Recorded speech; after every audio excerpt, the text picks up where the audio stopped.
సంక్రాంతి పండుగ అంటే ఆంధ్రాలో ఫేమస్. మరి ఈ పండుగ షాపింగ్ కి ఎస్ఆర్ షాపింగ్ మాల్ ఫేమస్.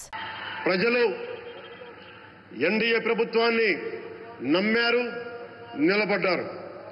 అలా నిలబడినందుకే ఈ రోజున మన గౌరవ ప్రధానమంత్రి గారి సారథ్యంలో ఈ ప్రారంభోత్సవాలు గాని శంకుస్థాపనలు గాని, అది దక్షిణ కోస్తా రైల్వే జోన్ కావచ్చు, కృష్ణపట్నం ఇండస్ట్రియల్ పార్క్ గాని, గ్రీన్ హైడ్రోజన్ హబ్ గాని, అనకాపల్లి బల్క్ డ్రగ్ పార్క్ కావచ్చు, 6 కొత్త రైల్వే ప్రాజెక్టులు కావచ్చు, వీటన్నిటిని వచ్చే పెట్టుబడి దాదాపు 2,10,000 కోట్ల రూపాయల పెట్టుబడులు, 7.5 లక్షల మందికి ఉపాధి అవకాశాలు.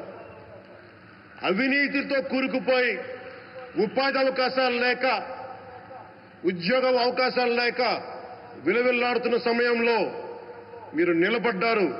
అందుకే ఈ రోజున ఈ 2 లక్షల పైచిలకు పెట్టుబడితో 7.5 లక్షల ఉపాధి అవకాశాలు లభించి మనందరికీ ఇచ్చినందుకు మనస్ఫూర్తిగా ప్రధానమంత్రి శ్రీ నరేంద్ర మోదీ గారికి చేతులెత్తి నమస్కరిస్తున్నాం.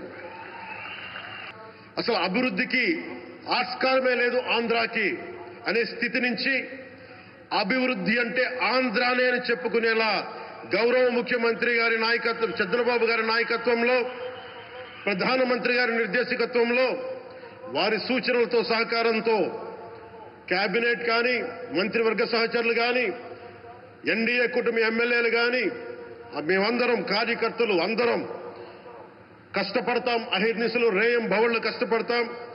దేశ ప్రగతిలో భాగస్వామ్యులవుతాం. మేము ప్రధానమంత్రి గారికి అండగా ఉంటామని తెలియజేసుకుంటూ, ఆంధ్రప్రదేశ్లో ఉన్న ఆంధ్రాకి వెలుగుతో నింపుతున్న మీ నిండు హృదయానికి నా హృదయపూర్వక కృతజ్ఞతలు తెలియజేసుకుంటున్నాను. మరోమారు మీ అందరికీ ధన్యవాదాలు తెలుపుకుంటూ, నమ్మకం పెట్టారు.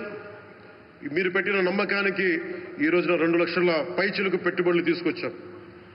ప్రధానమంత్రి గారు ఉండటం వల్ల, సమర్థవంతులైన చంద్రబాబు గారు ఉండటం వల్ల మేమందరం నేర్చుకోవడానికి, పనిచేయడానికి సంసిద్ధంగా ఉన్నాం.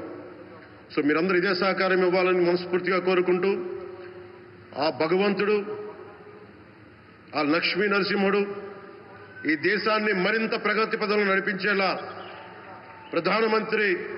గౌరవ ప్రధానమంత్రి శ్రీ నరేంద్ర మోదీ గారికి దీర్ఘాయుష్ ఇవ్వాలి, ఆరోగ్యం ఇవ్వాలని మనస్ఫూర్తిగా కోరుకుంటూ, ఆ లక్ష్మీ నరసింహుడిని వేడుకుంటూ సెలవు తీసుకున్నాను.